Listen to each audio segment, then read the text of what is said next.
Good morning. Welcome in. This is the Hermit Poet, and we are on day 188 of the Pivot Year Devotion. And we are talking about the empty space of time and how being a fool is one thing, but not knowing you're a fool is a whole nother ball game, according to the great songwriter Merle Haggard. And so today we are going to talk about the empty spaces of time. Welcome in. Before we get started, I wanted to give a round of applause. We are at 303 students, and we have picked up about 94. 7, 8, 9, 9, 100, 1, 2, 3. We picked up about 9 students in the course of about 2 to 3 days. That is phenomenal. And something struck a chord in the last 2 little treasures, my little 3-minute commercials for these devotions. It resonated with somebody, and they clicked, and that is awesome. Thank you for giving respect to this old man. Thank you for letting this old man into your life, and thank you for listening and giving some weight and some value to what this old man has to say. I've lived 50 or 60 years. I've been through the fires, and yes, was I a fool? At times, yes. Did I not know I was a fool? That's a question I'm still trying to figure out. I probably knew I was a fool at times. So to be a fool and not know it is one thing, but to be a fool and know it is a whole nother ballgame. And so that's what we're talking about today. So let's do the poem. The empty spaces of time. You can sit 50 years in a rocking chair watching the seasons turn and fade, with a head full of gray and a face of care, but never understand the choices made. Time is just an empty warehouse floor, square footage waiting for a load. It don't make you wise just by crossing more of the miles on a gravel road. An experience alone is a rusted tool. If you never look at how it cut the pine, a man can live a life and die a fool without internalizing the design. Wisdom ain't a paycheck for the age you reach, or a medal for the battles you survive. It is a lesson that the quiet spaces teach when the hardest, simplest questions have arrived. It's where the gentle child you used to be meets the biggest, oldest parts inside your frame, with the rugged, stubborn willingness to see the whole damn story and to call its name. It's remembering the things that really stand. When the whistle blows and the day is through, knowing where to place your working hand and what is truly worth the best of you. And that was the poem today. Okay? Now, the empty spots, the empty spaces of time in your life. There is a common belief.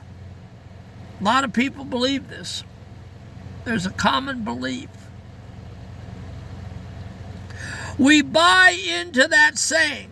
Aging and wisdom are the exact same thing. We look at someone with gray hair, a face full of lines, and decades on the clock, and we assume they automatically know the secrets to life. We automatically think they know their head from their ass. We automatically think they're wise.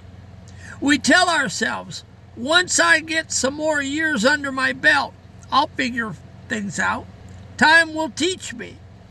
Well, it can, if you're not a fool, if you listen, if you'll shut up and listen, if you'll button it up, if you'll listen with the 2 ears and one mouth and speak and listen in that proportion. But a lot of old people, just because they were old, they didn't get the lessons. But the blue-collar reality is that time doesn't teach you a damn thing.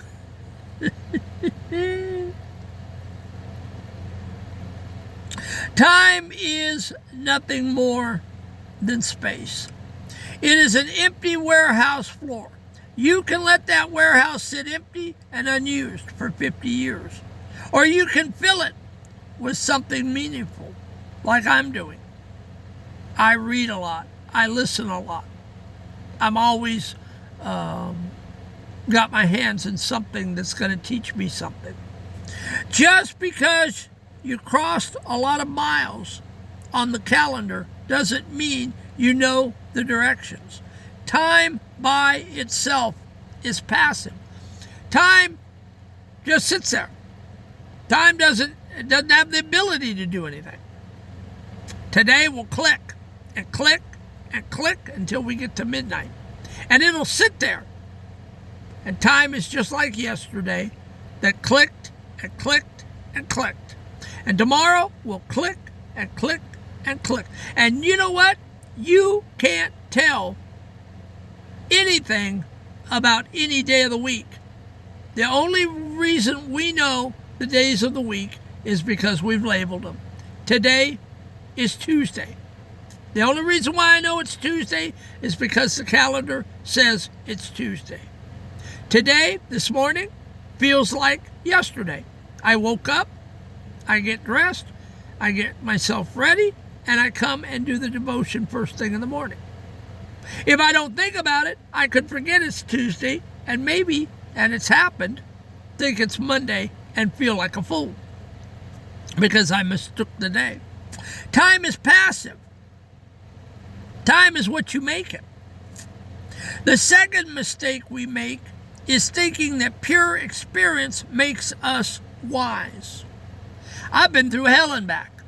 Been school bullied, sexually assaulted, beaten with belts, verbally abused, no father-son relationship, horrible ogre of a stepfather, lost everybody by the time I was 33, had congestive heart failure and AFib.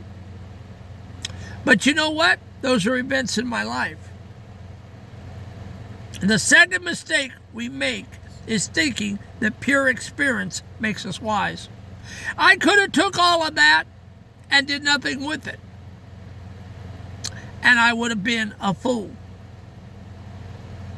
The second mistake we make is thinking that pure experience makes us wise.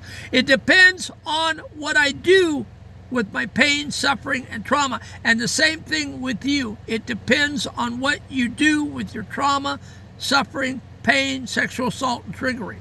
Are you a fool today? Or are you taking what you've learned through experience and teaching it to others? That's what counts. We think because we've been through hell, survived bad relationship, worked brutal shifts, or taken heavy hits, we are automatically smarter for it. But a life gone unevaluated has not been fully internalized. And that's what I'm doing. I'm fully internalizing my life. I've got off that wheel. And I don't care what anybody is doing out there. Okay? I live out here in the country. It's 50 miles an hour. 2-lane country highway. We have deer. We have skunks. You can hit anything.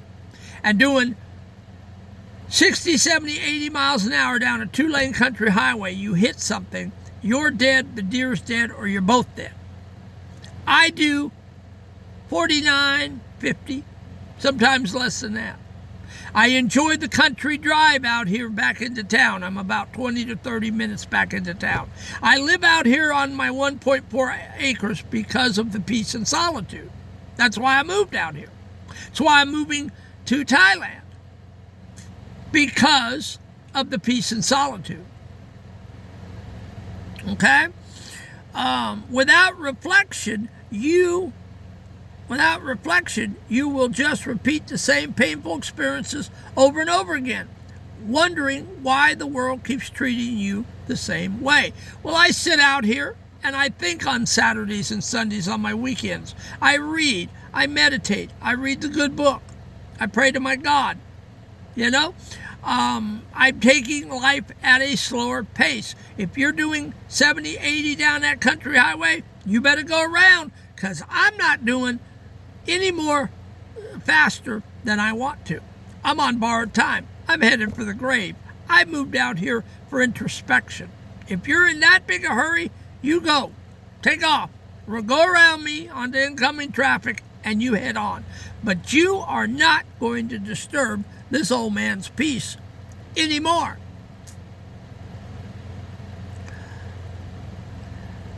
True wisdom is not a byproduct of time or experience. Wisdom is the product of brutal, honest self-inquiry. When was the last time you sat with yourself? When was the last time you looked into the mirror at your little foxes, at those little things you're doing? When was it that you sat down and you assessed yourself? When was the last time you asked, am I a fool?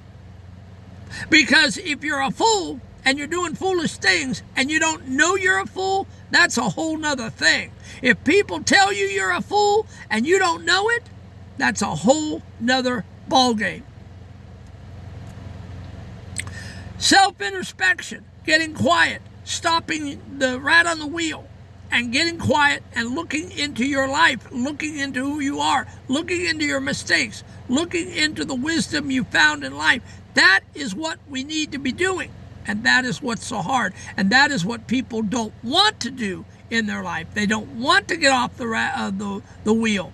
You know, they don't want to take that rat, that hamster off the wheel. Because once you get quiet, once you look into your demons and into your closet, you're not going to like what you see, because I at times don't.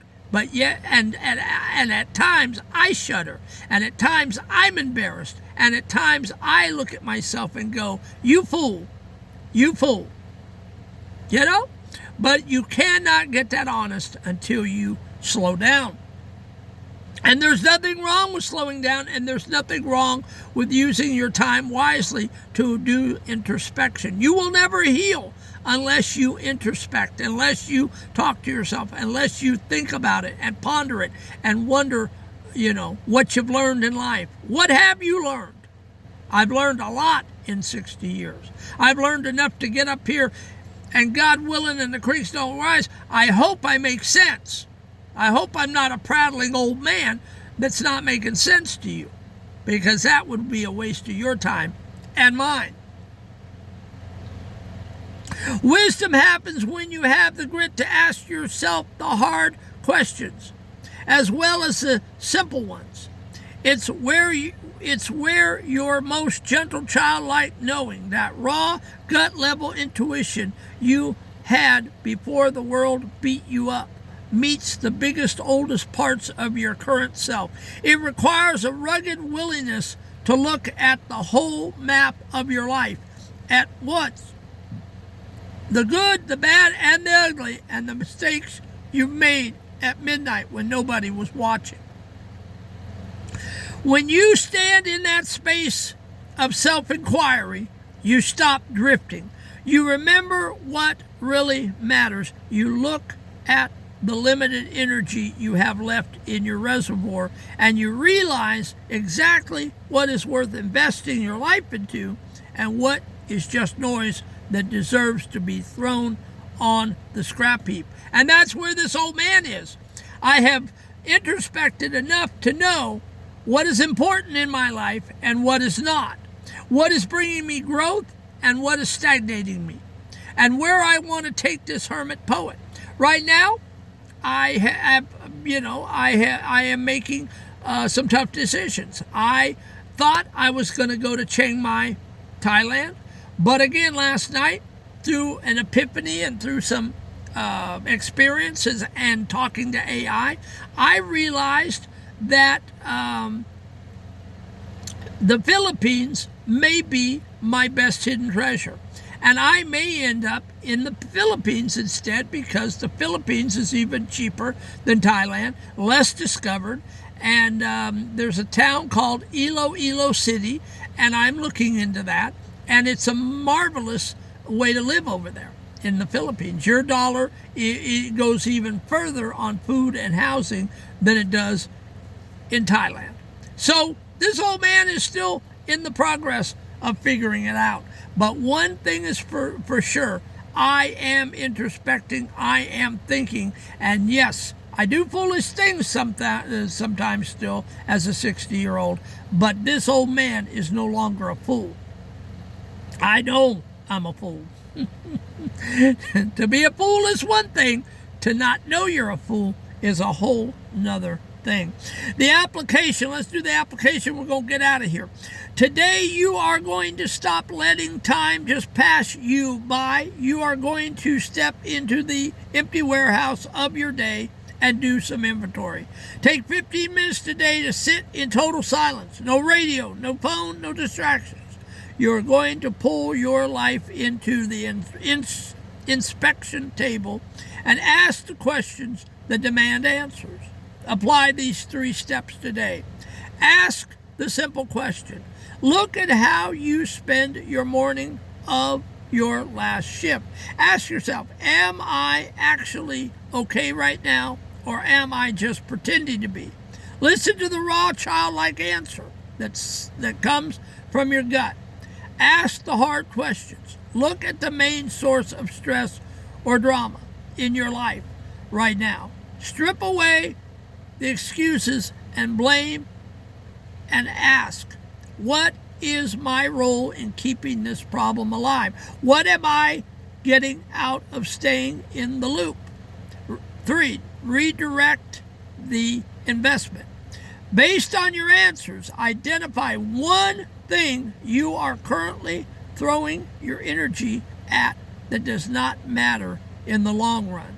An old grudge, an argument on the internet, or trying to prove something to people who don't care. Decide right now to pull your investment out of that dead stock and place it back into your peace, your family, or your own purpose. Don't just live through the day, audit it. Be wise enough to evaluate the machine while it is running. All right, guys, we're out of here. 18 minutes, and I got to let you go. Have a great day. God love you. I love you. I'm praying for you. And sit your butt in a chair and audit your life. Remember, if you don't take away anything else, to be a fool is one thing. To not know you're a fool is something totally different. Have a great day. We'll see you tomorrow.